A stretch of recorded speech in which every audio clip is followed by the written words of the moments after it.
Are you having problems with PayPal not showing credit card option? Well, then you have come to the perfect video, because in this video, I'm going to explain to you step by step exactly how to fix this. But it is very important that you do watch this video until the very end and follow along step by step what I'm going to explain to you to be able to fix this issue.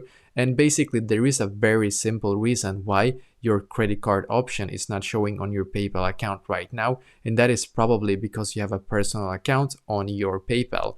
And to be able to have the credit card option on your account, you need to have a business account and not a personal account. So you need to be able to switch to a business account to be able to make this work. But that is not the only thing that you need to do. After you have switched to a business account, then you will need to link your bank account and verify that as well to be able to be given the credit card option on your PayPal account. So number one, you need to switch to a business account. Number two is going to be for you to link your bank account and then verify that as well. And then after that, this should be fixed for you. So I hope that this video explained this issue to you, and I hope that this will solve this problem. So let me know in the comments below. Maybe if you have any questions, and I will try to answer to as many as I can. And also, I wish you the best day.